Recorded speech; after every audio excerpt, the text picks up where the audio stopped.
Après avoir cliqué sur le lien présent dans le SMS ou le mail que vous avez reçu, vous arrivez sur votre page de connexion. Merci de renseigner votre identifiant personnel ainsi que votre mot de passe de première connexion. Ce dernier sera à personnaliser par vos soins à la suite de la saisie.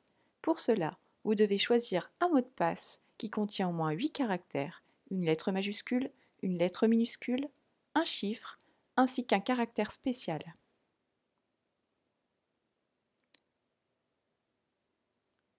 Enregistrez le mot de passe et vous voici à présent sur la plateforme des enquêtes, SLS et OPS. Vous pouvez y retrouver des informations sur votre identité ainsi qu'un accès à votre ou vos enquêtes en cliquant sur le bouton Accéder à l'enquête. Avant de passer à la première étape de saisie, veuillez consentir à la transmission de vos données pour le bon traitement de votre enquête. Vous voici à présent arrivé sur l'étape 1, la constitution du foyer. Vous retrouvez ici les signataires du bail du logement ainsi que les éventuels autres occupants. Vous avez la possibilité d'ajouter un signataire ou un occupant. Vous avez également la possibilité de supprimer une personne en la sortant du foyer. Sur chaque étape, un bouton dénommé pour vous aider est présent. Vous pouvez y retrouver tous les renseignements utiles pour avancer dans votre enquête. Vous pouvez à présent vérifier les informations de chaque membre en cliquant sur le crayon. Il vous est possible de corriger directement les informations renseignées. Attention toutefois, les champs suivis d'une astérisque sont obligatoires.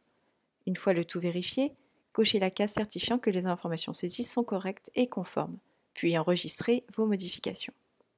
Répétez cette étape pour les autres membres, puis, une fois terminé, cochez la case certifiant que les informations saisies sont correctes et conformes. Vous pouvez passer à l'étape suivante. Vous voici à l'étape 2, les pièces justificatives. Cette page est utile pour charger les différentes pièces justificatives que vous devez fournir. Dans le cas de cette vidéo, vous pouvez voir qu'un document a déjà été chargé, la mobilité inclusion. Vous pouvez voir toutefois que l'avis d'imposition est manquant. Pour ajouter ce document, cliquez sur Choisir un fichier et allez chercher le document correspondant en le sélectionnant. Attention, votre document doit être impérativement en format PDF ou JPEG. Il ne doit également pas peser plus de 5 MO.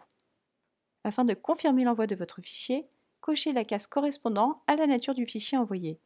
Comme vous le voyez, vous avez également la possibilité de fournir une annexe ou un complément. Confirmez votre saisie. L'opération est réussie et votre document apparaît dans la liste des justificatifs reçus. Lorsque vous avez terminé d'ajouter l'ensemble des justificatifs, cochez la case de certification et de conformité des documents fournis située sur la droite de l'écran et cliquez sur Passer à l'étape suivante. Dernière étape, vous y êtes presque. Vérifiez le récapitulatif de votre saisie en bas de page. Si vous constatez des erreurs, vous pouvez revenir en arrière à l'aide du bouton Retour situé en haut à gauche de la page. Si tout est correct, renseignez votre adresse mail dans la case de gauche, puis confirmez-la dans la case de droite. Cochez ensuite la case de certification et de conformité des informations renseignées. Cliquez ensuite sur Enregistrer. Et voilà, vous avez validé l'ensemble des informations saisies et vous allez recevoir un accusé de réception par mail. Celui-ci atteste de la bonne finalisation de votre enquête.